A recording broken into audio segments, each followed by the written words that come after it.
তো good morning বন্ধুরা।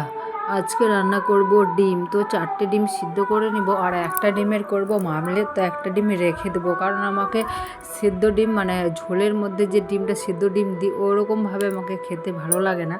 তার জন্য আমি একটা ডিম রেখে দিলাম, ওটা করব আমি মামলেট। আর এদিকে একটা বাটি উঠাতে গিয়ে 100টা বাটি আমার কাছে পড়ে যায়, দেখতে পাও। আর আমার এই যে কড়াই, জলা পুড়া কড়াই, এ কড়াইয়ে রান্না রান্না কিন্তু আমার খুব সুন্দর হয়। অন্য কড়াইয়ে যদি রান্না করি অতটাও টেস্টি হয় না, কিন্তু এই জলা পোড়া কড়াইয়ে যদি আমি রান্না করি তাহলে আমার তরকারি খুবই টেস্টি হয়। আর তো আমার ওই কড়াইয়ের নাম হচ্ছে জলাপুরা কড়াই। এই কড়াইটা আমার শাশুড়ি কতবার বললো যে কড়াইটা বাদ দিয়ে দাও, বিক্রি করে দেবো, অন্য কড়াই এনে দেবো। আমি বলছি যে একদম না, এই কড়াইটাতে আমার রান্না কিন্তু খুবই সুন্দর হয়। এই কড়াই ছাড়া আমি অন্য কড়াইয়ে রান্না করব না। আর আমার শাশুড়ি মানে যতবার এই কড়াইটা দেখে আমাকে মাজতে, ততবার আমাকে বলে যে কড়াইটা তুমি বাদ দিয়ে দাও, তো আমি তোমাকে অন্য কড়াই এনে দিচ্ছি। আমি বলছি যে একদম আমি অন্য কড়াই ব্যবহার করব না, এই কড়াই ছাড়া আমি অন্য কড়াই রান্না করবই না। আর এইদিকে আজকে রান্না হবে ডিমের তরকারি, আলু পটলের তরকারি। আর যেহেতু কড়াইয়ের অভাব, একটা কড়াই আমি রান্না করি, আরও কড়াই আছে কিন্তু ওগুলো কড়াই রান্না করি না। বড় কড়াই আছে কিন্তু একটা কড়াই যেহেতু আমি রান্না করি।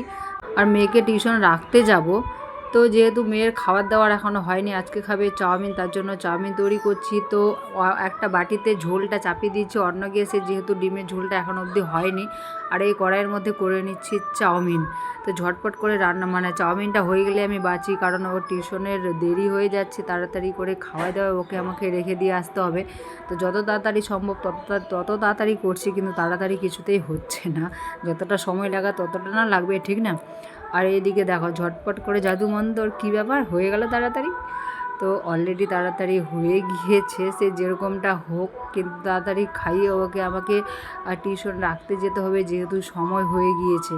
এইদিকে মেয়ের জন্য একটুখানি চাউমিন নিয়ে নিলাম, আর বাকিটা কড়াইয়ের মধ্যে থাক, যার ইচ্ছা সে খাবে, না ইচ্ছা আমি খেয়ে নেবো সম্পূর্ণটা, ঠিক না? তো চলো, মেয়ের টাইম হয়ে গিয়েছে, মেয়েকে ডাকাডাকি করছি কিন্তু মেয়ে কিছুতেই আসছে না। এই যে অলরেডি চলে এসছে, এবার ওকে খাইয়ে দাইয়ে তারপরে ওকে রেখে দিয়ে আসবো, আবার রান্নাঘরে আসবো, আবার ওই খুন্তিটা আমাকে ধরতে হবে, যেহেতু রান্নাবান্না এখনও অবধি কমপ্লিট হয়নি। আর তারপরে সমস্ত কাজকর্ম করে এসে আমি ভিডিও মানে করতে পারিনি মধ্যখানে। যখন মানে দুধ গরম করতে যাচ্ছি তখন মনে পড়ছে যে আমি ভিডিও করতে পরে ভুলে গিয়েছি।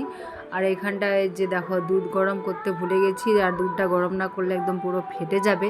আর তখন প্রায় বাজে তোমার গিয়ে একটার সময় আমি এই দুধটা গরম করছি আর এই ভিডিওটা স্টার্ট করেছি, ভাবতে পারো।